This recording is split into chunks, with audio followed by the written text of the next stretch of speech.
that you will be accountable for every American taxpayer dollar that comes to the department, where it goes and why. That's really important since, as it's been pointed out, the department has failed 8 audits. The department remains on GAO's high-risk list. The Inspector General just last year alone identified billions of dollars that could have been put to better use, and in questioned costs, that is spending that raised red flags.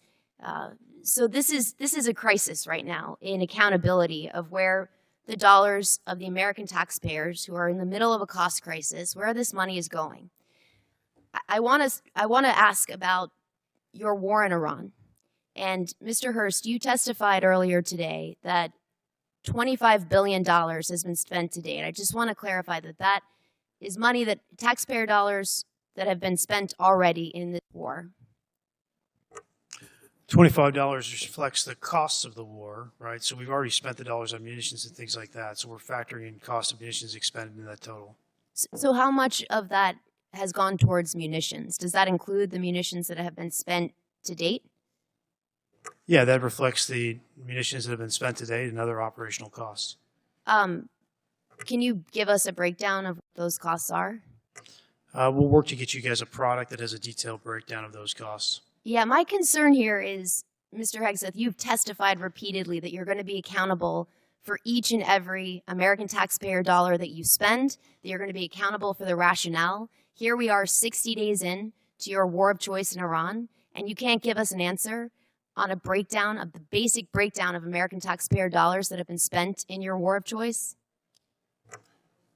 That's a question for Mr. Hurst. Right now, this is about accountability, plain and simple. You've promised the American people that every taxpayer dollar would be tracked, justified, and protected. Yet here we are, billions already spent in a war, and you can't provide even a basic breakdown of where that money went. That's not just concerning, it's unacceptable. The department has already failed multiple audits, billions have been flagged for misuse, and now, 60 days into this conflict, there's still no clear answer. Meanwhile, Americans are struggling with rising costs at home. If Congress is expected to fund these operations, then transparency isn't optional, it's your responsibility. And let's be clear on one fundamental principle: our military follows lawful orders and only lawful orders. That standard must never be compromised. The American people deserve answers, and they deserve them now. Just so the American public know, it's Mr. not as if you don't have munitions levels. Mr. You do Hegseth, from us every single week, so you know exactly the numbers you're talking Mr. Hegseth, about. you have testified that American taxpayers need to know where their dollars are going. And as you sit here today, you can't provide us with a basic answer to the most simple question that you should be able to answer to each and every American You're taxpayer. asking a question to an answer with an answer you already have. No, I'm asking you for a breakdown where you said you will be accountable for every taxpayer dollar. You cannot tell us where any of $25 billion in taxpayer funds that have gone to fund your war of choice in Iran. And I look forward to getting details from our witnesses after this hearing, because the American taxpayers need to know. Mr. Hegseth, can I ask you, do you know what the average cost of a gallon of gas was in this country on February 28th? Well, it depends on where you live. If you live in California, it's $8. $2.83. Do you know what the average cost of a gallon of gas is today? Much higher in California. $4.23. I gotta say, Mr. Hegseth, you said you've got a crack economic team that's looking at the impacts of this war on the American taxpayer, and you can't answer this basic question. That should shock the conscience of every American. General Kane, I want to come back to something, a really important principle, and my time is limited. You testified to an important and bedrock principle of American law, that our service members follow lawful orders and lawful orders only. Is that right? Do you agree with the statement, quote, "The military won't follow unlawful orders"? I do. Mr. Hegseth, do you agree with that statement? I do, but understand what you're insinuating at a partisan point. I'm not. I'm actually quoting you directly, Mr. Hegseth, from April 12th, 2016. And I appreciate that on the record, you've clarified this important principle of American law. Realistic and how much of it is just flexible. Secretary Hegseth, last year I asked you some questions about Indo-PACOM and threats in Europe, and you had a hard time answering those questions. I'm sure you prepped better this year, and I'm hoping you can answer some of these basic questions since now we are at war. Do you know what the price of oil is today?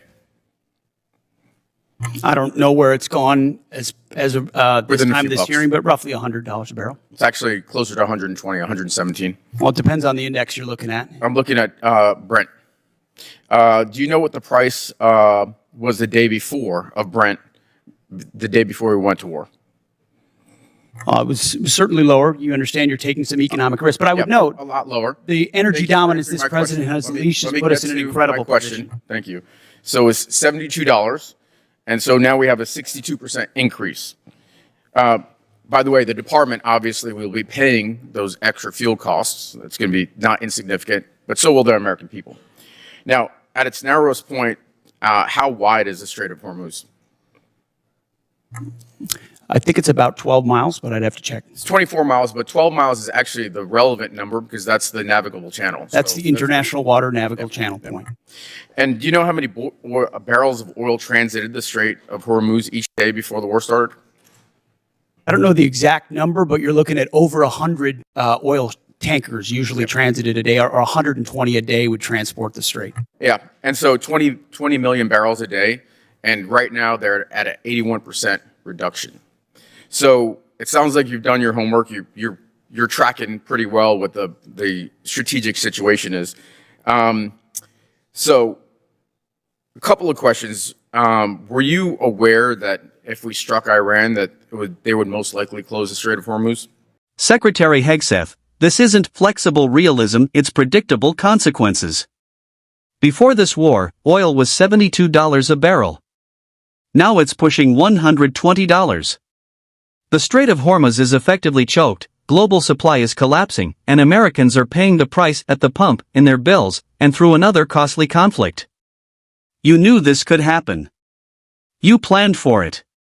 And yet, here we are.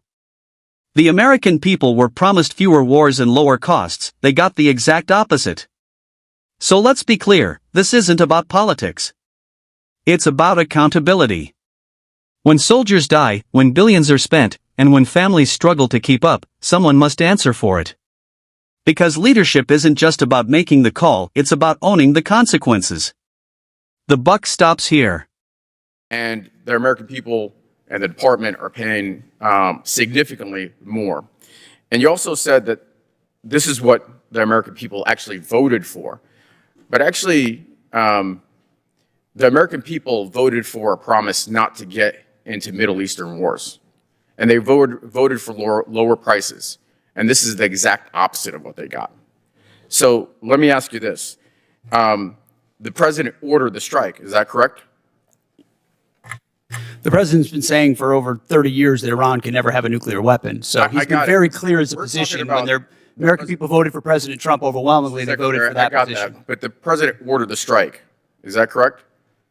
Which strike are you referring to? The strike on Iran, the war that we're in. Oh, of course. I mean, he's the commander-in-chief. He's made the calls. It sounds like you're blaming Daddy for the mess we're in, and I don't think he's going to be particularly happy with you. I see what you're trying to do. There's no daylight in this administration on this campaign, I'm asking and I'm questions. happy You've been to admonished stand shoulder to shoulder with this administration. You're claiming my time. So let's shift gears. Last time we were here, I asked you if you'd apologize to the mother of an F-18 pilot whose son you endangered for sharing classified information on a signal chat. You refused. On March 1st, 6 Army soldiers, including a constituent of mine, were killed by an Iranian drone strike. Do you take any responsibility for those deaths? I was there at Dover when they came back. Of course, I take responsibility for every aspect of this Well, I appreciate that because you also complained about the fact that tragic things happen. The news makes it front page news. The press only wants to make the president look bad. Is it about the soldiers or is it about the president looking bad? It's not just the president who wants, or the media that wants to make him look bad. It's you. It's actually about the soldiers, and it's frankly reprehensible that you would make that statement. And so, you know, Truman had a signer's desk that said, close with a few thoughts. First, I want to congratulate Kevin Warsh on his advancement out of the Senate Banking Committee this morning. This is an important step forward, and I wish him well as that process continues. The Federal Reserve exists for one fundamental purpose: to foster the economic conditions in which American families and businesses can thrive. stable prices, a strong job market, and a financial system they can depend on. Every decision we make, whether about interest rates or regulatory and supervisory matters or other issues, is made in service of that purpose. Our decisions reflect the collective judgment of the Board of Governors and the Federal Open Market Committee, colleagues who demonstrate analytical rigor, principled judgment, and a This is my final press conference as chair, and I'll leave with this: the Federal Reserve exists for one purpose, to ensure stable prices, strong jobs, and a financial system Americans can trust. Every decision we make is guided by that mission and shaped by rigorous, principled debate. It has been an honor to serve alongside dedicated public servants who uphold the integrity of this institution. I'm encouraged that the investigation has been closed, with assurances it will not be reopened without cause. I will remain until this matter is fully resolved with transparency and finality. After my term ends on May 15th, I will continue to serve as governor for a time, but leadership will transition. When Kevin Warsh is confirmed, he will lead this institution forward. The Fed's work matters to every American, and I am confident it will continue with integrity, independence, and unwavering commitment to the public. Over the weekend, the Department of Justice provided assurances that they will not reopen the investigation unless there's a criminal referral from the Fed's Inspector General. And, absent such a referral, if they do appeal the recent court decision, they would not seek, as part of that appeal, to restart the investigation or send new subpoenas. I've said that I will not leave the board until this investigation is well and truly over, with transparency and finality, and I stand by that.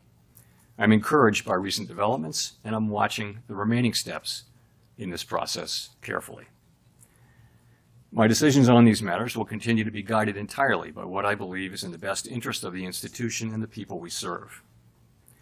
After my term as chair ends on May 15, I will continue to serve as a governor for a period of time to be determined.